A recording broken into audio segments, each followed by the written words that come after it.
Welcome to the Marketing for Startups podcast. If you're trying to figure out marketing for your startup, then you're in the right place. In this podcast, we go high level, looking at the intersection of branding, data, and leadership to offer you a marketing playbook to grow and scale. Join me each week for in-depth interviews, tactical advice, and practical trainings. Hi, I'm your host, Victoria Hajar, veteran marketer and startup enthusiast. I promise to bring my experience and curiosity to each episode. Then together, we'll peel back the onion on this ever-changing discipline that is marketing. I'm so happy you're here. Let's dive in. Hello, thank you for joining me this week. I'm a little bit nervous, but excited to talk about this next topic because it's so near and dear to my heart. And this is about overcoming failure. So recently I've had a massive failure, like one I haven't had like this in years. And I was unsure whether I should make an episode about this, but I think ultimately, from speaking to my friends and family, I think this is something that a lot of people can resonate with, and it feels like something that I need to share. So recently I've been just totally tied up in knots with a new client that I was working with who it didn't mesh. It just didn't mesh, and there was a lot of challenges, unfamiliar challenges that I was presented with, and while I was running as fast as I can to level up and learn some new skills in a new vertical I had never worked in before, I was at the same time just dealing with my own insecurities with having to execute new things, and just it ended in total failure. And I'm no longer working with that client, and it was just a hard period. It was a hard couple months. And I'm on the other side of it now, and I want to share a little bit about the mind frame that I went through, because I find observing my emotions and observing my internal thoughts, it's been really interesting, because it's sort of been proof to myself that all of the mindset stuff that I've been working on for the latter part of my life has slipped into my subconscious, and I think it's really useful to share, because I think for any entrepreneur, right? Entrepreneurship is a journey of self-discovery and self-growth. Full stop. If you want to be an entrepreneur of any kind, there is absolutely a degree of work that you need to do with your inner self to be able to put yourself out there again and again, and fall down again and again, and run up against things that are unfamiliar. And so I thought it would be interesting to dive a little bit into some things that have helped me, because I think even if you have heard everything that I'm about to say, I think these sort of things are really important to be reminded of. So first and foremost, now, I myself have been an entrepreneur, I think, probably my whole entire life. And while I work as a consultant, I always have several projects running in the background. It's just something that is in you, right? If you have that urge and that desire, you're always probably like me, thinking at every moment. I can't even tell you, since I have a little bit more free time the past couple of days, how many business ideas I've come up with just going through the day to day. But without a doubt, entrepreneurship is this journey of self-discovery and stretching your limits.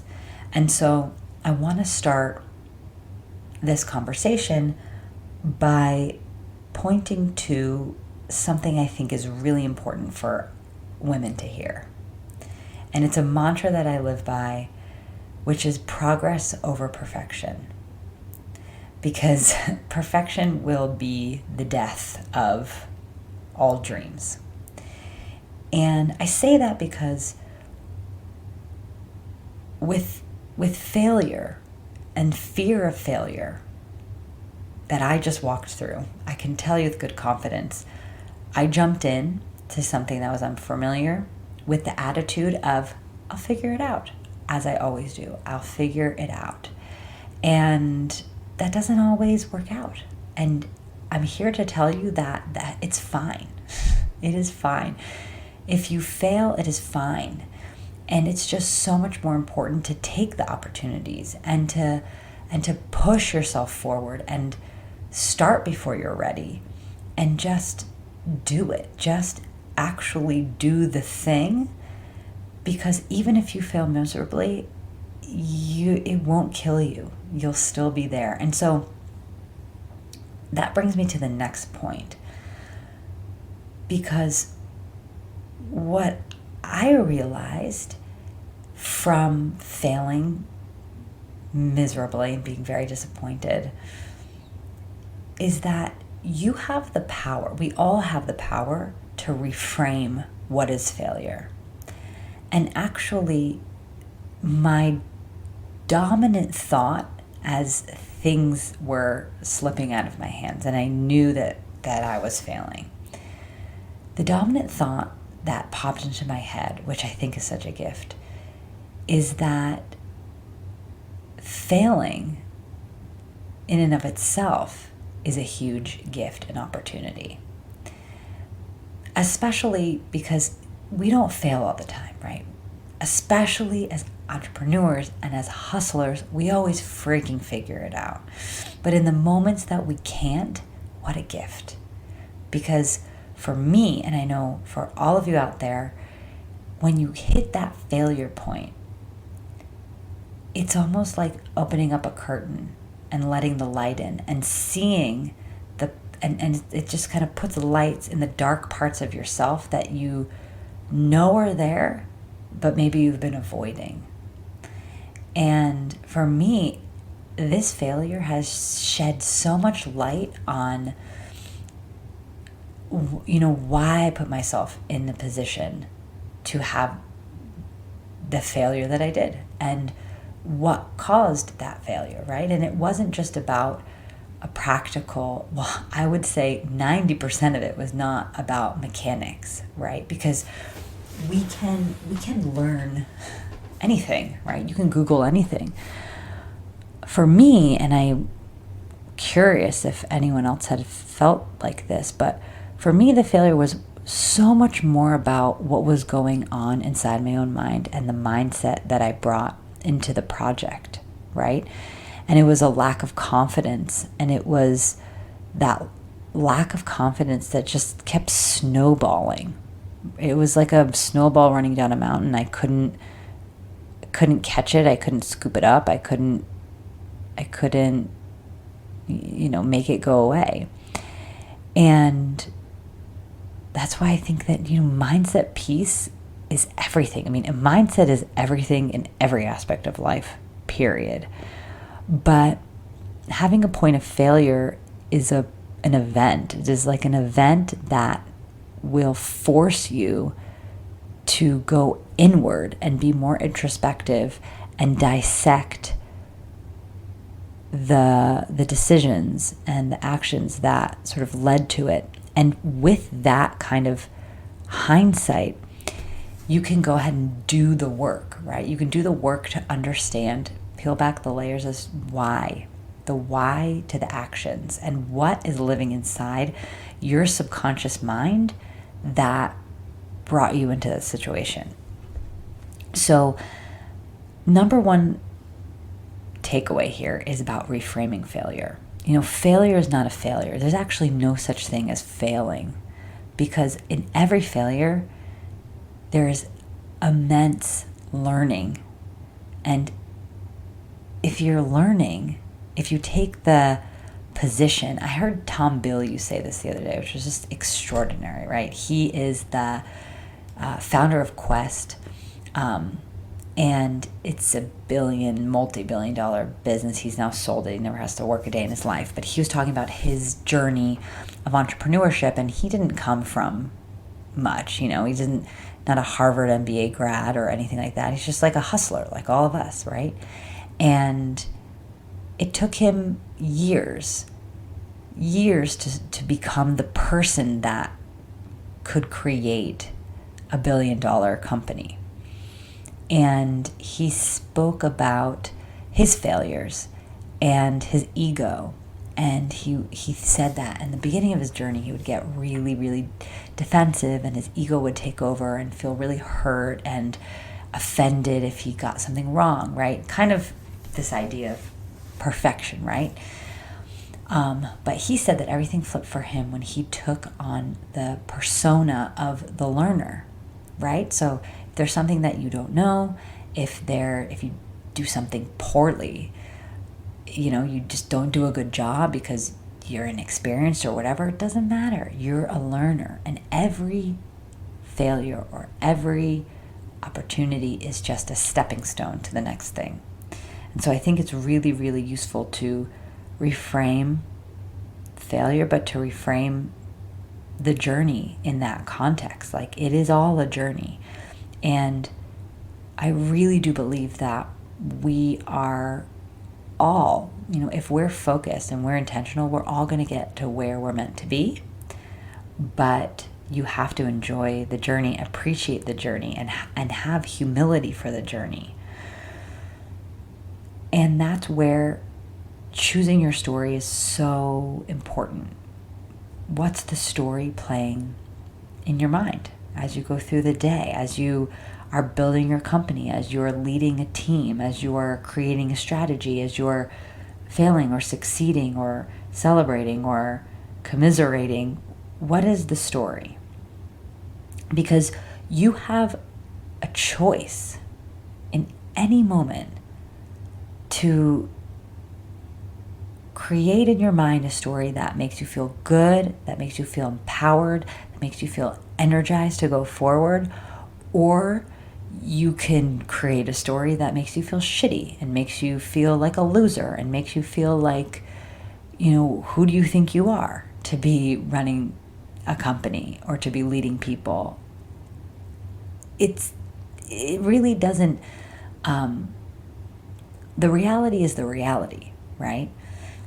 But the story that you create could be completely different to what reality is. And it really doesn't matter which story you choose. Because, of course, it matters the story that you choose for yourself, right? To the outside world, there's no objective. I guess what I'm trying to say is there's no real objective reality.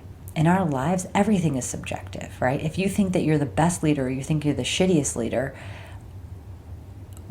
either of those can be true. It's all about what you think inside your head, and which will create the reality.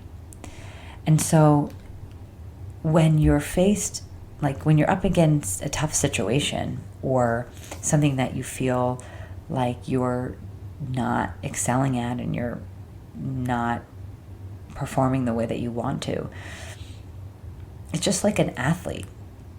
It's like you have to go out into the field or onto the court or whatever and bring your best every day. And you're not going to bring your best if the story inside your head is one that's negative and one that's bringing you down. So choosing a story that serves you is essential. And depending on what that story is going to craft the person that you are and the person that you show up to be. And if you're leading a team or, you're trying to grow something and have success, it will serve you much better to have a story of success and have a story of winning or have a story of learning and have a story of growing and moving forward and everything moving in the right direction, and that, even if you slipped up, that, when you know better, you do better, as I think that was the Maya Angelou quote, right? It's like, okay, well, you fucked up. Well, that's fine. Now you won't do that again. Move on. Keep pushing forward. Instead of dwelling and contorting yourself and giving yourself anxiety and replaying things over in your mind, that does not serve you on any level.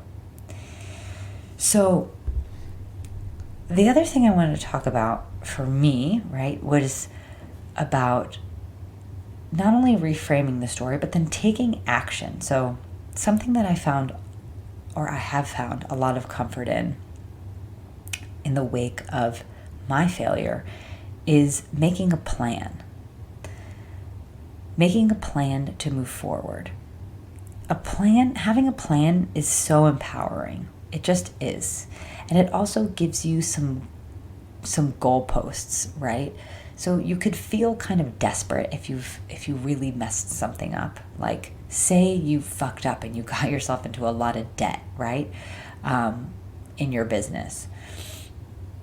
Okay, you're in a bad situation. Make a plan how you're going to get out. It doesn't even need to be the final plan. It doesn't need to be the final version. It's just the act of thinking creatively problem solving. That action will start to shift your mood and will start to shift your attitude and will help you gain a sense of control over a situation that perhaps you don't actually have control over, right? There's a lot of times where we just have bad luck, right? We could have failed just because of pure bad luck. But hey, it's about picking yourself up, keep moving forward, keep pushing on, and finding, and this may be hard, or maybe you guys are thinking I'm a little bit crazy, but there's also a way to find joy in the failure. Now, for the past couple of days, I've of course have had feelings of desperation and feelings of just feeling less than, or questioning everything, right? Those thoughts come, and when they come, I try to sort of not listen to them and push through, right? Focus on something else, focus on my plan. And as I was planning, I started actually feeling a genuine sense of joy. A sense of joy for the possibility of the solution. The possibility of overcoming. The possibility of getting better. And I think that there's something really interesting in that, because that joy led to excitement, which has really, really, really helped me in this moment to have that to attach to. And I will leave you with one final thought, which is about the language. Now, this is, of course, not a new concept, but it's something that is so much more difficult to practice, to put into practice than I think it feels. So when you've had a failure, right? When something's really been not going your way, when you're down on your luck, when just you can't get to where you want to go fast enough, right? Or you're feeling discouraged, it is really important to get support. Talk about it. To lean on the people that you can lean on, right? The people that you trust. But at the same time, be really careful on the language that you use to talk about the situation. Catch yourself if you're complaining. Catch yourself if you're using language that makes you feel powerless. Catch yourself if you are in a situation where you're using language just to get sympathy, or just to get someone to say, oh yeah, that's too bad. You're right. It is too hard. Oh, you shouldn't be so hard on yourself, and this, that. No. you want to make sure that you're communicating in a way that's going to maintain the highest level of positivity for yourself. And I feel like, yeah, when you're feeling shitty and it feels good to complain, and you probably have several people that you know you can call and get the sympathy or the coddling or whatever it is that you need. And I would advise against that. I would advise of being very, very careful of who you speak to and how. And I don't want this to stop you from going to your network, right? Say you have people in your network and they could, you don't feel like they could understand, or that they would just be kind of that coddling voice and they would sort of tell you to give up and it's too hard and whatever, because people will do that, especially if they're not other entrepreneurs. But if you take on, again, the identity as the learner, and you can share your failures, you can share your feelings, and you can share your fears, but always try to wrap it in empowering language, which can say, you know what, but I learned so much, right? I really have grown through this, and I know that I'm going to get better. Just stay connected to that frame of mind, to that language, because if you don't, you run a risk, or this is how I have felt in the past. I have felt just dragged down. So if I find myself using disempowering language, it just makes everything feel so heavy, right? It just feels so heavy. It's like you don't want to go to the gym, and you just keep talking about how much you don't want to go to the gym, and then it just feels so much shittier and so much heavier and so much harder to go to the gym. It's the same exact thing for anything in life. If you say it out loud, right, then your mind's going to believe it. So be very, very careful on the language that you use. But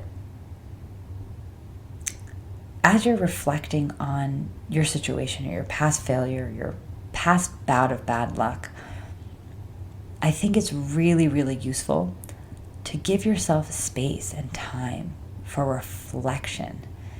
And this could be as simple as journaling exercise. Like, I really think that a journal is a really great place to start, because talking with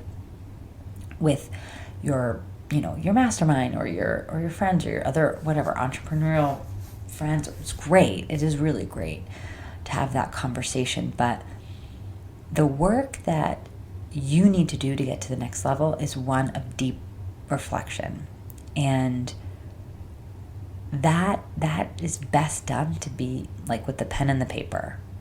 There's something really magical that happens when you're just physically like writing with your hands on actual physical paper, and just give yourself time to pour all of your thoughts and feelings onto the paper. And do this regularly. And give yourself time, like set a timer, make sure you're writing for 10 minutes, 15 minutes, 30 minutes. Just stream of consciousness, because the things that will just become like uncovered from the depths of your soul will be really surprising.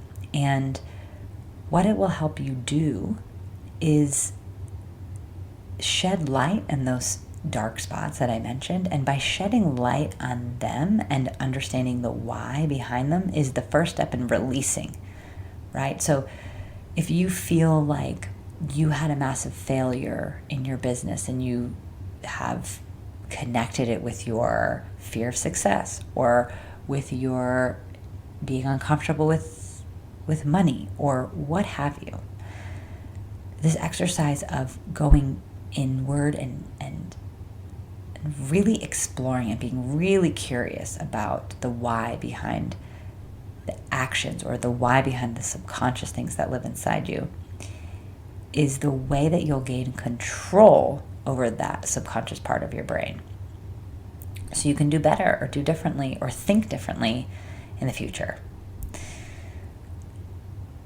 Well, I would love to hear from you. Do you agree with any of my suggestions? Have you experienced some failures recently? I would love to hear, because it is not easy. And for many of us that are entrepreneurs, we just don't have people maybe in our immediate family or our immediate friend circles that can understand how hard and lonely it can be to try to grow something and build something and be something more, have kind of big or audacious, like crazy dreams that a lot of people just wouldn't even think about, right? That's what makes entrepreneurs so special. So I would love to hear from you and hope to see you back here next week. Until then, have a wonderful day. Thank you. That's it for this week. Thank you for listening to the Marketing for Startups podcast and for sticking around till the end. It would mean so much to me if you could like and subscribe to this podcast. It's a great way of telling the world that this podcast has content worth listening to. And remember, you could always reach me at LinkedIn at Victoria Hajar or at uglyventures.com. Thanks for listening. Until next week.